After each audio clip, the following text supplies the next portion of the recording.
The Galactic Medical Academy's crystalline spires pierced the purple sky of Centauri Prime, their surfaces reflecting the light of 3 moons.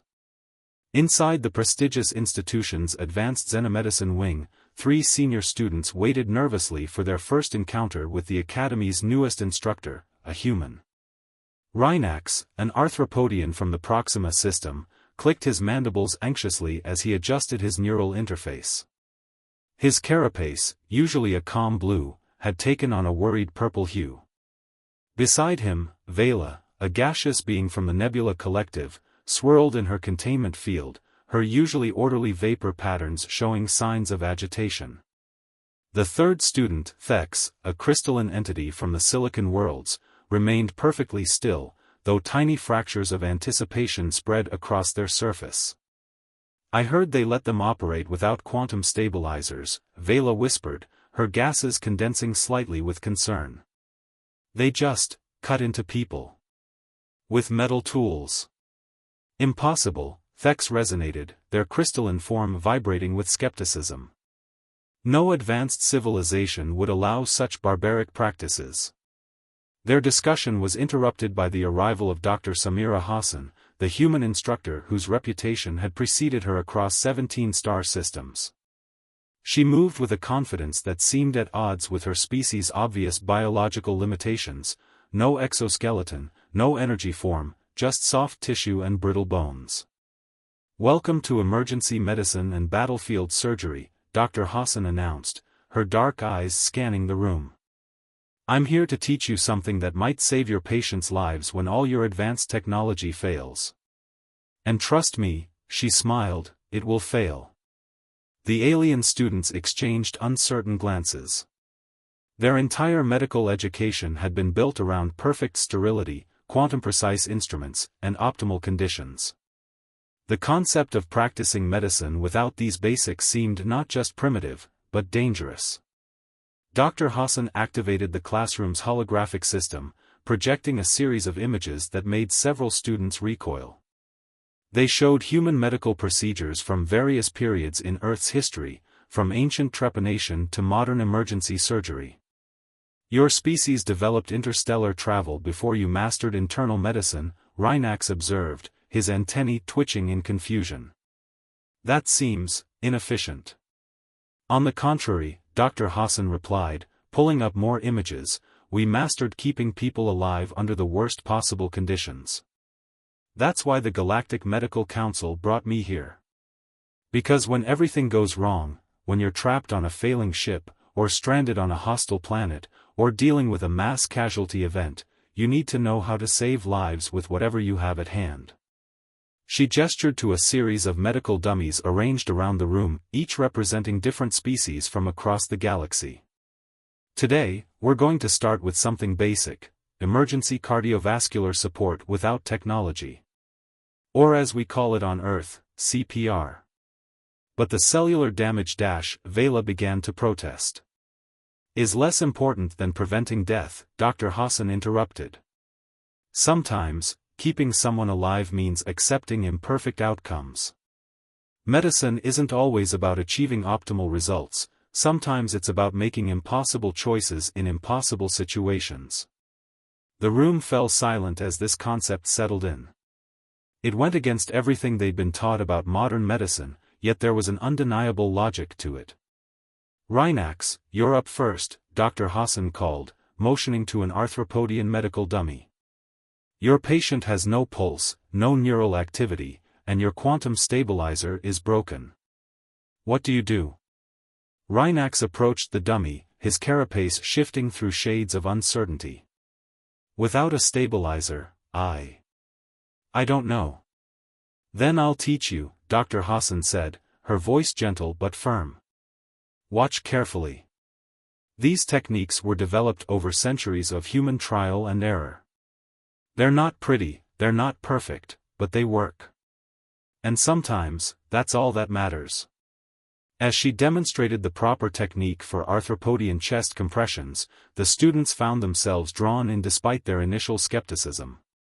There was something compelling about these primitive but effective methods, something that spoke to the fundamental nature of medicine itself. Every species in the galaxy has different biology, different needs, Dr. Hassan explained as she worked. But the principles remain the same: maintain circulation, preserve neural function, prevent cellular death. How you achieve those goals matters less than whether you achieve them at all. By the end of the demonstration, Rhinax's carapace had shifted to a deep green of concentration as he practiced the techniques. Vela's gases had organized into more focused patterns, and Thex's surface showed the complex fractal patterns of deep learning. Next week, Dr. Hassan announced as the class drew to a close, "We'll cover emergency surgery without neural blockers. I suggest you prepare yourselves mentally, it's not for the faint of heart."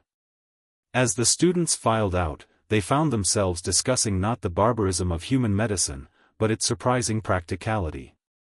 Perhaps there was something to learn from these resilient beings who had clawed their way up from a death world to join the galactic community. They survived their own evolution, Thex resonated thoughtfully. Perhaps that's why they understand survival better than most. A week later, the Academy's simulation chamber had been transformed into what Dr. Hassan called a worst-case scenario. The pristine medical bay was now dark, filled with debris, and tilted at an unsettling angle. Emergency lighting cast eerie red shadows across the walls, and the distant sound of hull breach warnings created an atmosphere of urgent danger. Rhinax, Vela, and Thex stood at the chamber's entrance, their medical kits clutched in various appendages. The scene before them violated every principle of proper medical procedure they'd learned in their previous years of study. "Welcome to your first multi-species trauma simulation," Dr. Hassan announced, emerging from the shadows. "The scenario: your medical ship has been hit by an unexpected quantum storm.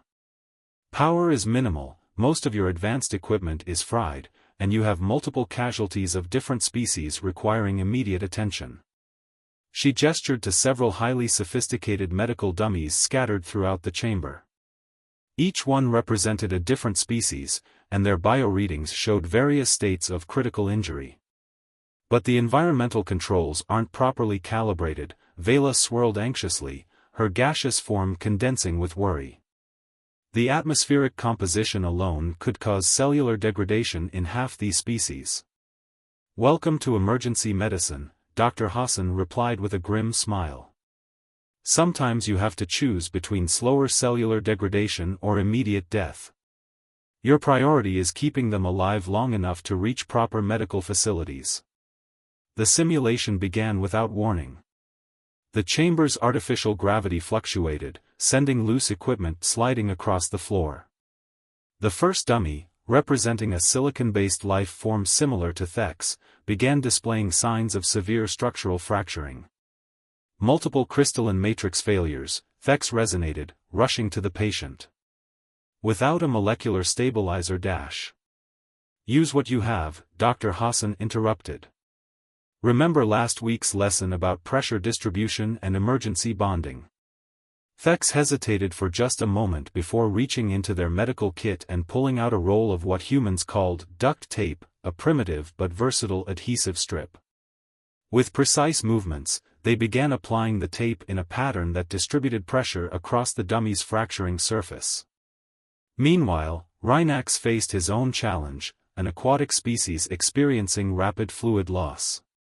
Without proper containment fields, traditional treatment would be impossible. His mandibles clicked rapidly as he scanned his surroundings, remembering Dr. Hassan's emphasis on improvisation. "The emergency hydration packs," he chittered, grabbing several from his kit. "If I modify the osmotic membrane." His claws moved swiftly, creating a makeshift fluid replacement system that, while crude, would keep the patient stable. Vela faced perhaps the greatest challenge, a plasma-based life form experiencing energy dissipation. Her natural form gave her unique insight into energy beings, but without quantum containment fields, she had to think differently. "The emergency lighting," she suddenly exclaimed, her gases swirling with inspiration. "The electrical current, if I can redirect it through the patient's matrix." Dr. Hassan watched with approval as her students worked, each finding unconventional solutions to seemingly impossible problems. They moved with growing confidence, applying their newfound human techniques while adapting them to their unique biological understanding. The simulation threw new challenges at them constantly. Power fluctuations, degrading environmental conditions, and secondary complications tested their ability to think on their feet. What began as chaos slowly transformed into a coordinated emergency response. Cardiac arrest in the mammalian patient. Dr. Hassan called out. Without hesitation, Rhinax moved to begin chest compressions, his initial squeamishness about physical contact forgotten in the urgency of the moment. Crystalline cascade failure. This time, Thex and Vela worked together, combining their understanding of energy fields and structural integrity to stabilize the patient using nothing more than emergency power cells and modified communication equipment. Hours seemed to pass in minutes. By the time Dr. Hassan called an end to the simulation, all three students were exhausted but exhilarated. Every patient had survived, though none had received what they would have previously considered proper medical care. "Computer, lights to full," Dr. Hassan commanded. As the chamber brightened, she surveyed her students with pride. "You've just experienced what every emergency medic eventually faces, a situation where everything goes wrong at once. Your solutions weren't pretty, weren't technically advanced, but they worked." "I never thought I'd say this," Rhinax admitted, his carapace shimmering with a mix of exhaustion and accomplishment, "but there's something elegant about these primitive techniques. They're adaptable." "That's the point," Dr. Hassan nodded. "Advanced technology is wonderful, but it's not always available. Today you learned something more valuable than any single medical technique. You learned to trust your instincts and adapt." The cellular damage rates were higher than standard procedures would allow, Thex observed, their surface showing patterns of deep thought, but survival rates were impressive. "Sometimes damage is acceptable if the alternative is death," Vela added, her gases swirling in patterns of new understanding. "It's not optimal, but it's human," Dr. Hassan finished with a smile. "We learned medicine the hard way, through centuries of trial and error. We had to accept that sometimes good enough is better than perfect if perfect isn't an option." As they left the simulation chamber, the three students found themselves viewing their medical training in a new light. Their sophisticated technologies and optimal procedures were valuable tools, but they were no longer the only tools they trusted. The warning sirens blared through the Galactic Medical Academy's corridors exactly 3 days after the simulation exercise. Rhinax was the first to notice something was wrong when his neural interface detected a massive power fluctuation in the Academy's quantum core. Moments later, the emergency containment systems began to fail. Multiple casualties reported in Engineering Section Delta, the Academy's AI announced, its usually smooth voice fragmented by interference. Medical emergency protocols initiated. All advanced medical systems are offline due to quantum core instability. Rhinax's antennae twitched as he received the emergency signal. He was already moving toward engineering when he encountered Vela and Thex in the corridor. They didn't need to speak, 3 weeks of Dr. Hassan's training had prepared them for exactly this scenario. They arrived at engineering to find chaos. The quantum core's protective fields had collapsed, releasing waves of exotic particles. Several engineering students and staff lay unconscious or injured, their bodies affected by the radiation in species-specific ways. The scene was eerily similar to their simulation, but this time, the injuries were real. Just like the simulation, Thex resonated, their crystalline surface already displaying emergency medical patterns. "We need to establish triage protocols." Dr. Hassan arrived moments later, her expression grim but focused. "This is not a drill, students. Show me what you've learned." The first patient was a young Meridian, their usually luminescent skin now dark and unresponsive. In normal circumstances, they would have used quantum regenerators to restart the Meridian's bioluminescent processes. But with the power systems down, they had to improvise. Their light synthesis is failing, Vela observed, her gaseous form analyzing the patient's condition. Without hesitation, she began to implement one of Dr. Hassan's primitive techniques. Using her own bioluminescent properties, she created a carefully calibrated energy transfer, essentially jump-starting the meridian's natural processes. Meanwhile, Rhinax faced a critical injury in a silicon-based life form.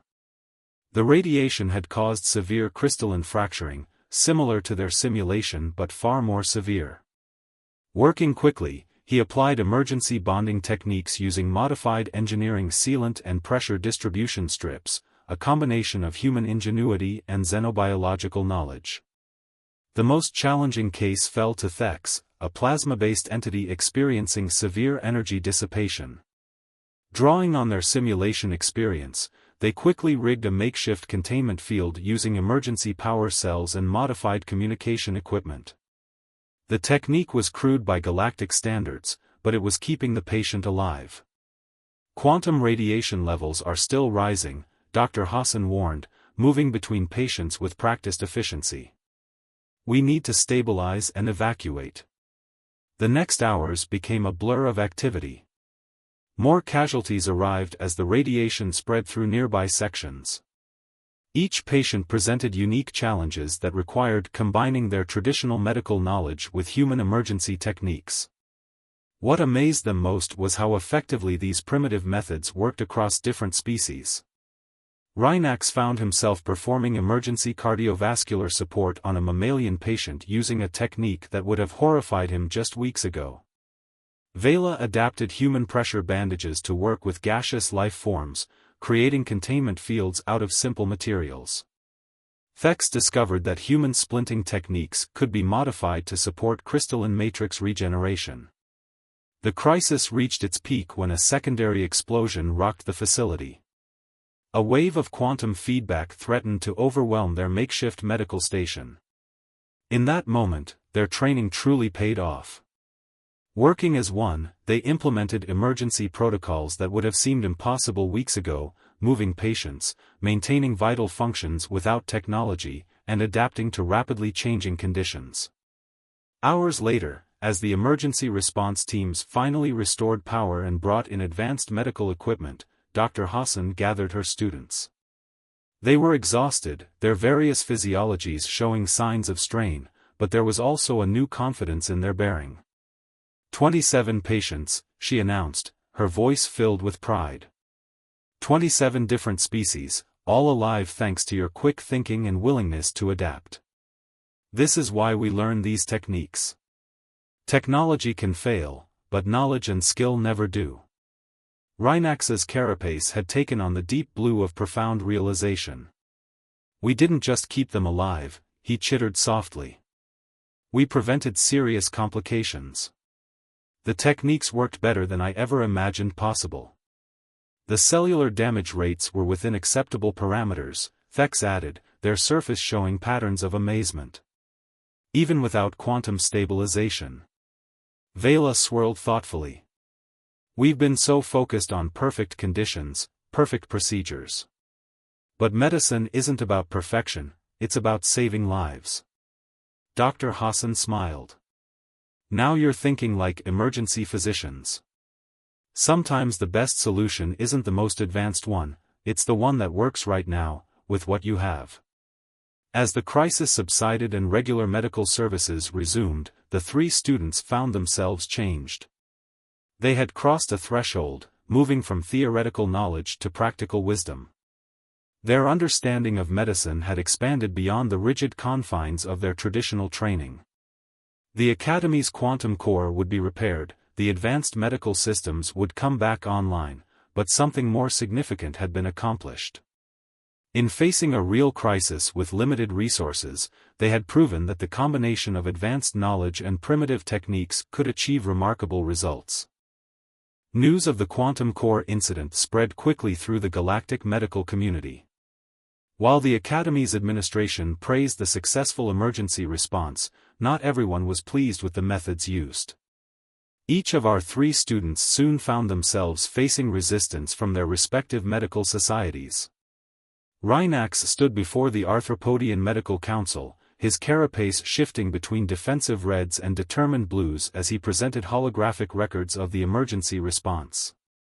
The council members' antennae twitched with increasing agitation as they watched him perform direct physical interventions without quantum stabilizers. "This is an affront to 8,000 years of medical tradition," Elder Kix declared, his mandibles clicking in disapproval. "You performed cardiac support through manual compression." Manual compression. Like some primitive species that hasn't discovered molecular manipulation. "With respect, Elder," Rhinax responded, his voice steadied despite his nervousness, "the patient survived. All of our patients survived. Without power for molecular manipulators, the human techniques proved remarkably effective." "Effective?" another council member chittered. "You broke 3 thoracic plates performing these compressions. The cellular damage alone was far less severe than death," Rhinax interrupted, surprising even himself with his conviction. "The patient's thoracic plates healed within days. They walked out of the medical bay on their own power. How is that not a success?" Meanwhile, in the Nebula Collective's medical forum, Vela found herself defending her actions before a gathering of gaseous elders. Her form maintained a professional stability, though small eddies of anxiety swirled within her containment field. "You used electrical currents to stabilize plasma-based life forms," the forum chief swirled in patterns of disbelief. "Electrical currents. Not quantum energy fields, not subatomic stabilizers, but simple electrical current. The principles are sound," Vela countered, displaying her own records. "Human medicine has shown that sometimes the simplest solution is the most reliable. When our advanced systems fail then we wait for them to be restored," another elder interrupted, their gases forming patterns of dismissal. "We do not resort to primitive methodologies that risk compromising our medical standards." "And what of the patients who cannot wait?" Vela's form expanded slightly with emotion. "Do we let them die while maintaining our standards?" Thex faced perhaps the most difficult challenge, presenting to the Silicon World's medical consortium. Their crystalline surface remained carefully neutral, though complex fractal patterns betrayed their inner tension.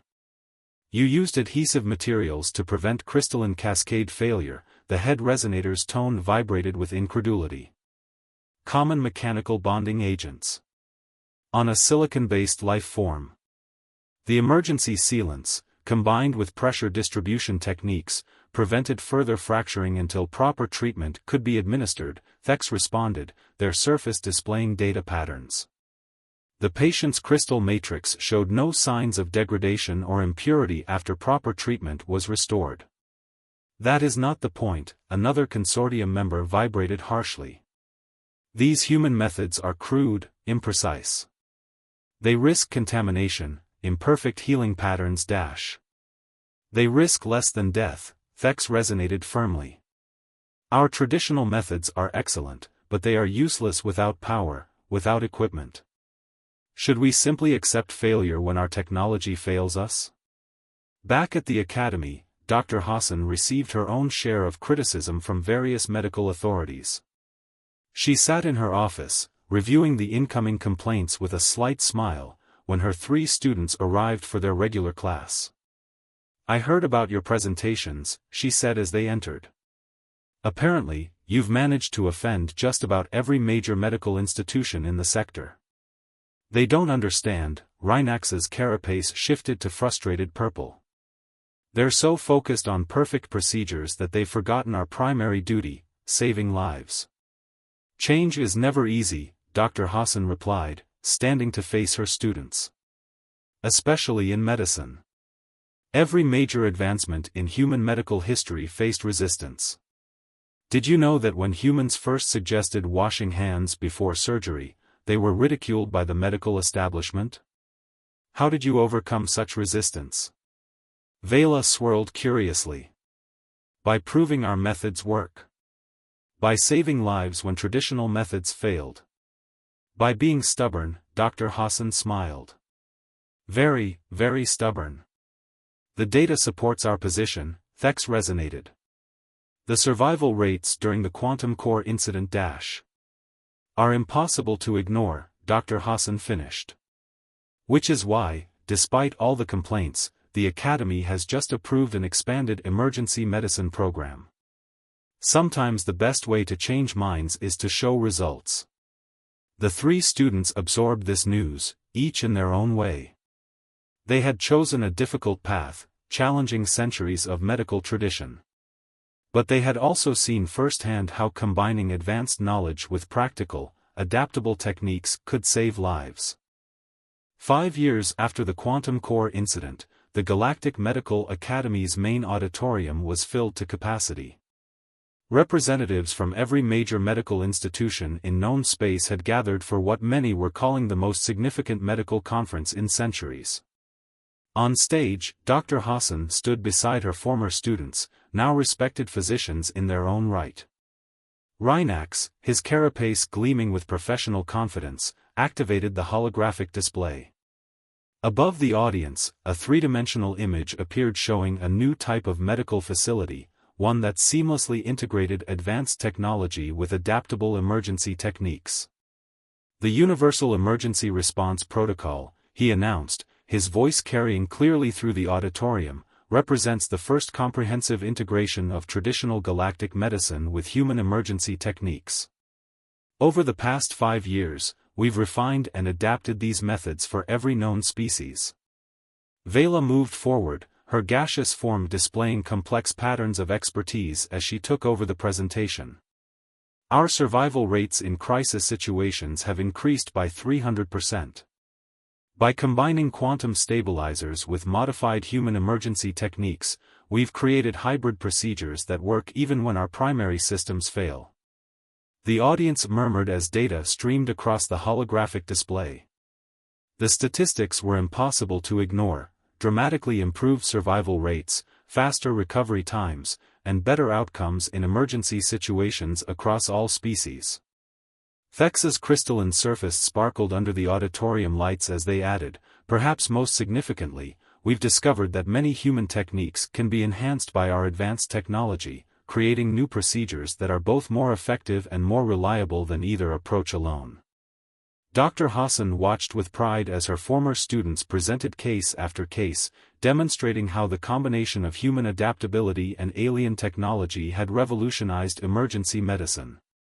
The resistant medical societies that had once criticized their methods were now implementing these hybrid techniques across the galaxy.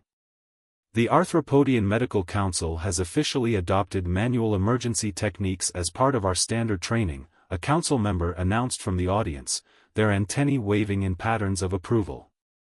We've found that combining physical interventions with molecular stabilizers produces better outcomes than either method alone. The Nebula Collective has achieved similar results, another voice swirled from the gathering. Our new emergency protocols have reduced casualty rates by 70% in power failure situations. As the presentation continued, Dr. Hassan stepped forward to address the assembly. 5 years ago, many of you questioned whether primitive human techniques had any place in modern medicine. Today, we're not just combining these methods, we're creating entirely new ones. She gestured to a series of images showing new medical tools and techniques, quantum-enhanced manual resuscitation devices, hybrid surgical procedures that combined physical intervention with molecular manipulation, and emergency protocols that worked across all known species. But perhaps the most important thing we've learned, she continued, is that medical advancement doesn't always mean more technology. Sometimes it means being smarter about how we use what we have, whether that's a quantum stabilizer or a simple pressure bandage. Rhinax activated the final display, showing a new medical training facility under construction. The Galactic Emergency Medicine Center will open next year, he announced. For the first time, medical students from all species will train together, learning to combine the best of all our medical traditions. More importantly, Vela added, her form swirling with enthusiasm, they'll learn to think beyond traditional boundaries. To see medicine not as a set of rigid procedures, but as a dynamic art that evolves with our understanding. Thex's surface displayed patterns of profound satisfaction as they concluded, "We are creating something unprecedented, a medical tradition that embraces both the advanced and the basic, the complex and the simple. A tradition that recognizes that saving lives sometimes requires us to transcend our preconceptions about what constitutes proper medicine." As the presentation ended, the auditorium erupted in a cacophony of approval expressed in dozens of different biological ways. The revolution in medical care that had begun with 3 skeptical students learning primitive, human techniques had grown into a movement that was reshaping galactic medicine. Dr. Hassan gathered her former students after the presentation. "When you first walked into my classroom, you thought human medicine was primitive and dangerous," she smiled. "Now look at what you've helped create. We learned that advanced doesn't always mean better." Rhinax's carapace shifted to thoughtful blue. "Sometimes the old ways, the simple ways, are exactly what we need. And sometimes," Vela swirled gently, "the best solution is to combine both approaches. To take what works from each tradition and create something new." "The galaxy is changing," Thex resonated softly. "And we're helping to change it, one patient at a time." As they looked out over the dispersing crowd, they could see the future of medicine taking shape, a future that combined the best of human ingenuity with alien advancement, creating something greater than either could achieve alone. The barriers between species and traditions were breaking down, replaced by a shared commitment to saving lives by any means necessary. It was, they realized, exactly what medicine should be, not a rigid set of procedures, but a constantly evolving art that adapted to meet the needs of all living beings, regardless of their origin or biology. And it had all started with 3 skeptical students learning to trust in methods they once considered primitive, guided by a human teacher who showed them that sometimes the simplest solutions were the most powerful.